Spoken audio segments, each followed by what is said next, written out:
Hello mga Shalak, good morning.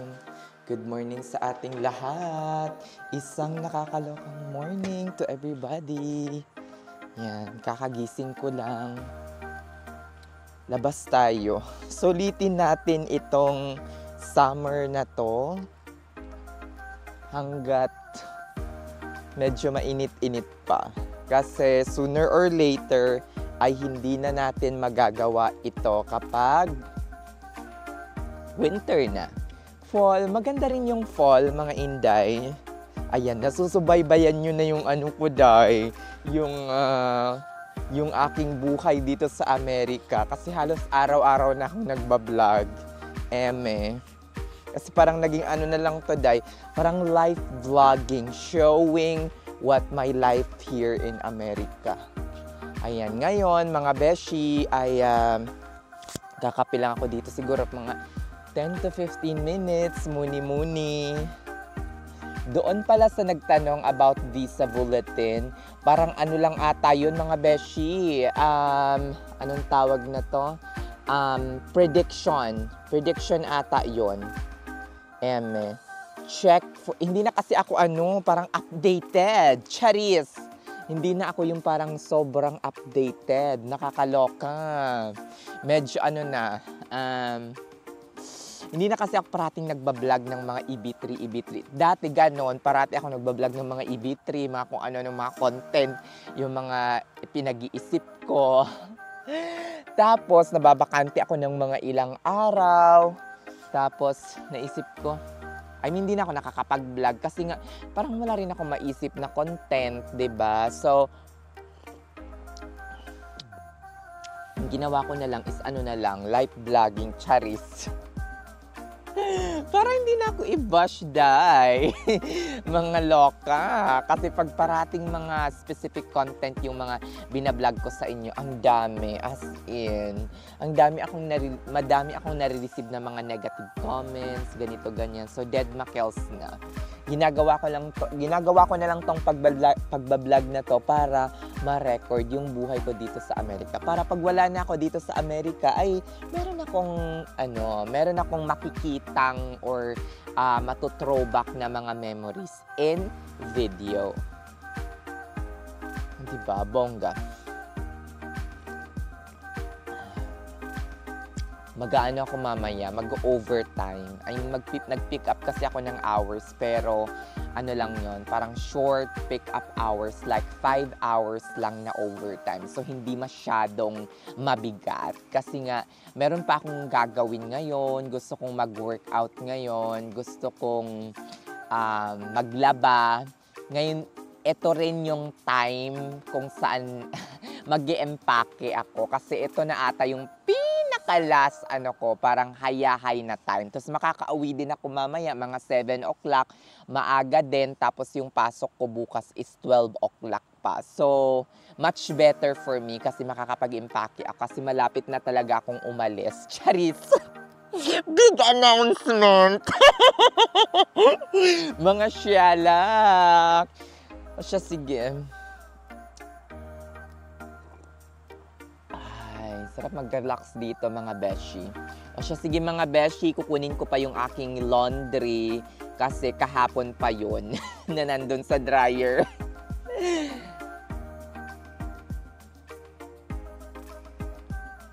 Ayan, kakakuha ko lang ng aking mga labahin dito. Kakaloka. Lapit na naman tayong pumasok. Hindi mo talaga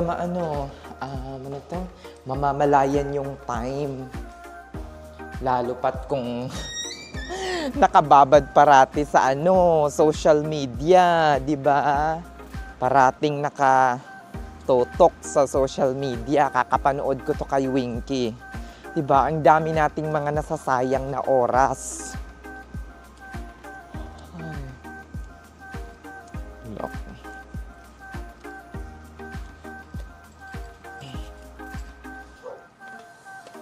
Puisit, nandito pa yung mga aso.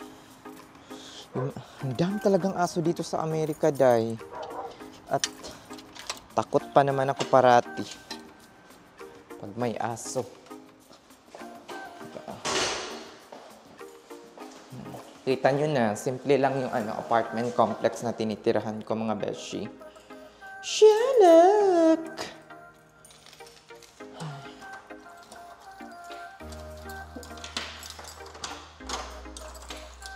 Ayan. Doon pala sa mga nag-comment about sa visa bulletin, mga beshi. Ay nako, day. Ano tong tawag na to? Prediction lang siguro yung nakita ko or nakita ng friend ko kasi wala pa talagang visa bulletin. Coming soon pa lang pala. Parang nababayang ako. Alhamdulillah, sorry.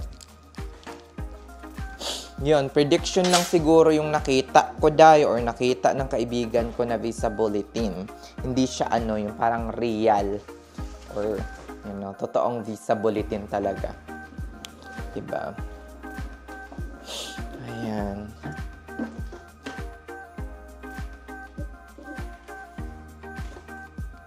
Maayong hapon mga beshi. Ayan, mga 2:15 na ngayon or 2:20 na ngayon. And papasok ako ng 5 hours and then babalik. Usually, bago ko isara, tinitingnan ko lahat yung stove, diba? Kung okay na. Para clear tayo. Diba? Ayoko yung may inaalala kung napatay ko ba yung stove or what? Ay, balikan ko nga. Tingnan yung OC talaga ako, day. Nakakaloka. Okay, 1, 2, 3. Patay ang stove, patay ang lahat. Yung mga kalaban ko na lang hindi namamatay. Ha! Shut up! Joke lang yun. Baka na naman ako, day. Mabash na naman ako. Ayan, medyo... Ay, medyo maano ngayon. Yung panahon, ang panahon. Charis. Charis lang. Kanta-kanta yarn. Ayan. Pakshalak. Let's go na. Tapon ng basura. Ayan. Ang mga basura ay tinatapon. Hindi tinitreasure. Charis. Shalak. Char lang. Napakaaliwalas dito, guys. So, napakagandang mamuhay dito. Pero, wala dito ang saya. Nandito lang ang pera. Charis. Shalak! Ayan. Let's go na. 5 oras lang ako. From 3 p.m. hanggang... Ayan, namatay yung camera. 5 oras lang ako from 3 p.m. hanggang... yung car, tumutunog-tunog siya ng ganito kapag hindi ka pa nagsi-seatbelt. Hindi siya titigil until makapag-seatbelt ka. Anyway, ano tong tawag na to? 3 p.m. to 7 p.m. lang ako. Pero kung 5 hours lang yung na-pick up ko sana ngayon, kahit may incentive pa siya, hindi ko siya ipipick up. Yun nga lang, meron na akong additional 12 hours na pick up for tomorrow ata. So, magiging na siya, OT premium yung 5 hours na to. Mabibigyan na ako ng OT premium sa 5 oras na to. So, sayang din, 'di ba? Nakakaloka. Magtrabaho tayo habang bata. Hindi yung magtatrabaho tayo at kakayod kalabaw tayo kapag na tayo, 'di ba? 55. Wala akong ibig sabihin na wag tayong magtrabaho or nahuhuli na yung mga 50 plus nating mga conars. Pero hangga't bata tayo, 'di ba? Magtrabaho. Anyway, off naman na ako starting 11 hanggang 25. So, go na lang. Basta nakakatulog ng maayos, nakakakain ng maayos, go lang, di ba? Andito na ako, mga beshi. Ayan. Na-disconnect yung yung mic. Shalak. Ayun. Ayan. Isarado muna natin. 2:50 na ako nakarating, day. Baka malate pa ako nito. Bilis-bilisan ko na. Akaloka. Ang login pa naman ay 55 hanggang 3 o'clock, o diba? Mga 5 minutes na lakad pa. Hindi yan ako malate. Kasi bata. Hindi anak malate. Kasi kapag late na ako, charis. Ayokong sabihin yung sekreto nyo, baka mabulgar pa, day. Shalak, 5 oras nang alang tayo, baka malate pa tayo nito. Mga shalak! Ang hirap kasing maghanap ng parking, day. Kapag ganitong oras, yung dating mo, mga 3 o'clock, naku, punuan yung parking, day. Yung ibang mga tao, hindi pa umaalis. As in. Kasi ang uwian, 4 o'clock. O, diba? So, wala pang lahat ng mga dumating ng morning. Yung mga mid-shifter din, dito na nakapark. O, ayan, wala. Hindi pa sila umaalis, day. So, puno pa. Ang hirap maghanap ng parking kapag ano kayo. Kapag 3 o'clock ang shift. Hayaan mo na. 5 oras na ako dito. Papastress pa ba ako? Diba? Balitaan ko kayo kung ano yung assignment ko. Sana float-float lang. Diba? Tulong-tulong. Cover ng break. Ayokong magpa-stress, day. Perfect! Umabot, day. Pak na pak ang lola nyo. Diba? 2 minuto na lang. Malilate na. Pero perfect. At least umabot tayo, diba? Nasa schedule pa naman at kailangan nating maging on time kapag nakalagay sa schedule yung overtime. Bongacious. 3 p.m. Shalak! Ayan. Lalabas ko dun mga 3:05 na. Diba? Para pak na pak. Ayan, nakakaloka, day! Ang bilis nating matapos. Tapos na ako, day. Tapos na agad. Mabilis lang naman yung 4 or 5 hours na duty. Kakaloka. At di ba naikwento ko sa inyo yung sabi ko sa inyo merong isang medical student na ambisyosa na nakialam sa issue nang hindi naman siya kasali. Nakialam ang gago sa issue na hindi naman siya kasali, day. As in, kahapon. Yun yung nagpainit ng ulo ko or nagpabwisit talaga sa akin, day. Kasi naman, una pa lang yung relatives ng pasyente ay napaka-aggressive na sa akin. So, nagkaroon kami ng diskusyonan, mga ganyan-ganyan. Tapos, to cut the story short, itong medical student, mga beshi, ang niya sa akin, paborito ko pa naman yun, day. Hindi naman sa paborito, parang okay kasi siya sa akin, day. Tapos, ayun, inamo-amo ang patient na galit or yung relatives ng patient na galit sa akin. Tapos, ako tuloy yung nagmukhang masama. Tapos, eto na ngayon, nagkita kami ngayong araw. Day, pa-smile-smile pa. Kala niya naman parang walang nangyari kagabi. Excuse me? Hello? Nakakaloka, no? Ambisyoso. Nakakabwisit yung mga ganong tao. Diba? Pati mga frustration ko, day, na isi-share ko na sa inyo. Ayan, 4 hours lang, mga inday. Mag-extend sana ako, kaso may trabaho pa ako bukas. Kailangan ko ding magligpit. Ako, mukhang masama na yung panahon. Charis. Baka biglang mag-ulan nito during my trip. Sana naman, hindi. Diba? Sana naman maging, mapayapa yung aking bakasyon / tong tawag na to? Napipindot ko yung end. Nakakaloka. Ayan, mukhang uulan. Medyo mahangin ngayon, mga beshi. Ayun nga, yung sabi ko sa inyo, mga beshi, parang wala lang nangyari. Matapos parang hindi naman niya ako sinira-siraan, pero nag-agree siya doon sa mga sinabi ng relatives ng pasyente. Saan ka pa? O, diba? Gusto kong sakalin. Kaya ako pa, naiiwas talaga ako, day. As in, iniiwasan ko ng bonggang-bongga. Kasi ako, pag galit talaga ako sa isang tao, hindi ako nakikipagdiskusyon, mga inday. Nakikipagdiskusyon ako sa isang tao kapag okay pa. Pero kapag galit na ako ng sobra-sobra, Hay nako, as in, wala. Ignore ang aabutin mo, day. O siya, sige mga beshi, magdadrive muna ako pa uwi at kailangan pang, mag-prepare ng pagkain. Shalak. Ayan, wala na masyadong tao, medyo makulimlim yung panahon ngayon, nakakaloka. Diba? Yan yung ospital. Hindi naman masyadong Hindi siya masyadong kalakihan or mataas, pero malawak yan mga beshi. Hello mga beshi! Welcome back to another vlog, mga shalak! Kaloka! Welcome back kay pala to. Continuation pala to ng ng vlog ko kanina, kakaloka.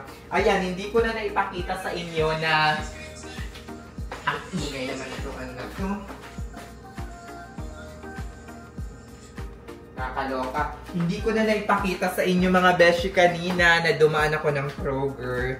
Kasi alam nyo na, medyo nagmamadali ako kanina kasi natatakot din ako mapagsarhan. Nanonood ako ng Winky, my favorite. Charis, my stress reliever. Kaloka. Bumili lang ako ng onti lang, nagmamadali kasi ako. Bumili lang ako ng shredded beef na $10, tsaka yung tagwa 150 cents na $1.50 na talong. Gusto ko kasing maggisa ng talong, parang nagkikrave ako ng talong ngayon. Tapos lalagyan ko lang ng gochujang. Gochujang! Sensya na kayo, medyo makalat yung kitchen ko. Diba? Huwag nang mareklamo. Charis. Kakaloka. O ituloy natin yung kwento about sa medical student na yun. Ambisyosa talaga, day. Pinagmukha talaga akong masama. Well, siguro baka pareho silang masama ng ng daughter ng pasyente. Itchusera, doon kumampi. Hindi ko naman ini-expect or wini-wish na kumampi siya sa akin. Ang punto ko lang is, sana hindi na siya nakisawsaw sa isyung hindi naman talaga para sa kanya. O diba? Nakakaloka. Siyala. Kayo, kung meron kayong mga colleagues, kunyari, na sinabihan ng mga pasyente na, ay, yung kasama mo, napaka balasubas o kaya rude sa akin, wag na kayong makisawsaw mga inday. Hayaan nyo na kung hindi naman kayo ang inaway, hindi naman kayo ang involved, then makels na. Hindi yung nakikisawsaw pa kayo sa issue. Diba? Parang hindi kayo kasali pero gusto nyong sumali. Musang lang. Sana iwasan natin yung mga ganun. Kasi hindi nyo alam na nakakasakit na kayo ng onti sa inyong mga kasama. Diba? Shalak! Kakaloka. Wala na akong time ngayon.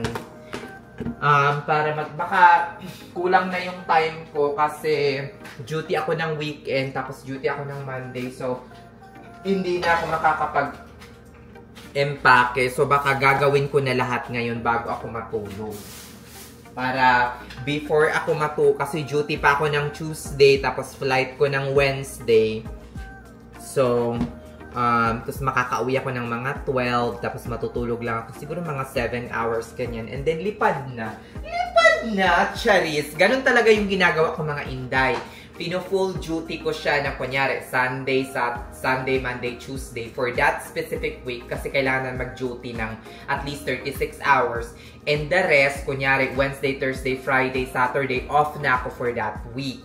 So, and then after that, the following week, PTO naman ako. So, onti lang yung mababawas sa PTO ko, tapos makakaalis ako ng maaga for my flight. Kayang-kaya naman ng lola nyo na mag-straight 3 days or straight 4 days. Mga mga kano lang talaga ang hindi kaya dahil parang, ay, I'm so tired, shalak, shala. Tapos meron pa ako na-encounter kanina mga inday, mga beshi. merong bago papasok pa lang na night shift, parang, ay, pagod na ako. Parang ayoko ng pumasok. Sabi ko, natulog ka ba? 4 na oras lang daw yung tulog niya. O, diba? Nakakaloka. Hindi nag-OT, pero pagod na pagod na bago pumasok, 'di ba? So wala yan sa kahit pumasok pa kayo ng 2 beses lang sa isang linggo, kung hindi naman kayo natutulog, nagpapahinga at kumakain ng maayos, ay talagang pagod na pagod ang labas ninyo. Kahit nag-OT pa kayo ng bonggang-bongga, kagaya ko na aminado na parating nag-OT, pag natutulog naman kayo 7 to 8 hours a day, tapos nagpapahinga kayo, umiinom ng tubig, 8 basong, enough water every day, ay talagang hindi kayo may stress, di ba? Kailan pa ba kayo kakayod pag matanda na kayo? Di ba?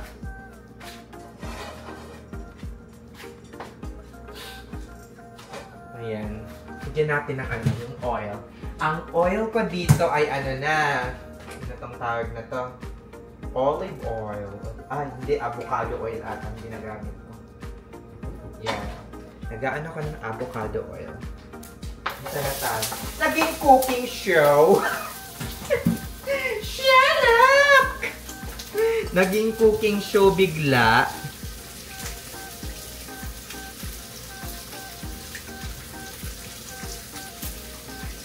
Yan, mga shala.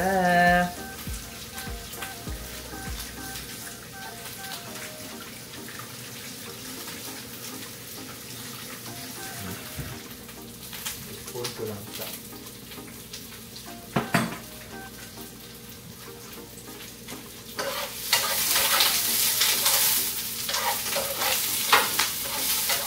Sige na, magluluto muna ako, Day. Balitaan ko kayo mamaya. Charis! Hello mga beshi! Welcome back. Welcome. 11:30 na ngayon and nag-i-edit lang ako ng vlog na i-upload ko for tomorrow. Ayan. Sa mga nagtatanong pala sa akin about yung sa priority date, pasensya na, mukhang nagkamali ako doon. Kasi parang wala pang visa bulletin. Ano ata yun date of filing or filing date ata yung January of 2023 na nakita ko. Ayan. So, hindi talaga yon yung priority date. Let's hope and pray na medyo mag-move pa yung priority date for the upcoming visa bulletin na ilalabas, I think, next week para sa October visa bulletin. Hopefully, let's pray.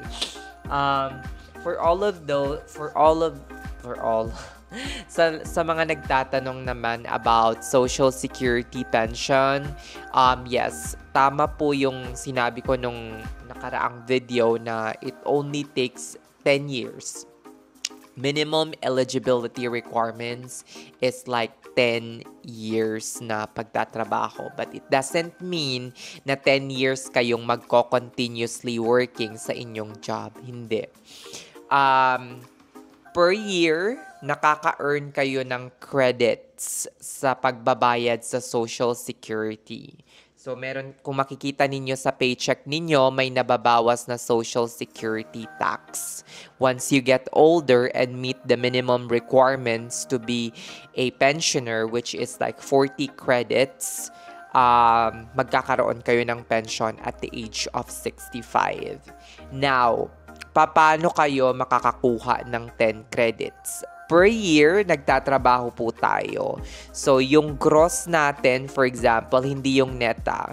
So, if you earn a gross of at least like 1,700 or 1,800, check nyo per year kasi nag-iiba-iba yan yung minimum requirements for gross per credit. So, for 2024, ngayong taon, per 1,700 ata plus or sarado na nating 1,800 gross, you can earn 1 credits. Okay? So, if you work for more than like 8,000 or 10,000 gross, you can earn 4 credits. I know kumikita tayo ng halos siguro mga 70,000, 80,000 per annum or 100,000 per annum kung nag-overtime pa kayo sa isang low-income state. Pero kahit kumikita pa kayo ng malaki at nakasaad doon na 1,700 per credit, ang maximum na pwede nyong i-earn per year ay 4 credits lang. So, you can only have 4 credits per year. So, kaya ang estimated na minimum requirements na pagtatrabaho is 10 years. Okay? 10 years, whether consecutive or not. So, 10 years kasi 4 credits lang siya per year. Kaya mo bang mag-earn, tanong, ng 4 credits kapag nagtrabaho ka lang ng 4 na buwan or 3 buwan? Yes, definitely. For as long as that you meet the minimum requirements for that 4 credits. Like for example, kung 1,800, i-times mo ba yan by 4, nasa close to 8,000 siguro ang lalabas. So, if you have a gross of more than 8,000 for that year, you can earn the 4 credits. So 4 credits per year times 10, so that's 40 credits. If you still have question at naguguluhan pa kayo, please comment down below or pwede nyo akong i-PM sa Facebook Can Meseric. Okay? Hanggang dito na lang mga beshi at medyo natutulog. Inaantok na yung utak ko. Kailangan nating magpahinga ng at least 7 to 8 hours before tayo pumasok na naman. See you tomorrow mga beshi! Continuous vlogging na ito. Halos araw-araw na ginawa ng Diyos or siguro lahat na ng mga araw ko ay dinidocument ko dito sa channel na to. Thank you so much sa palaging panonood and see you tomorrow morning. Bye-bye!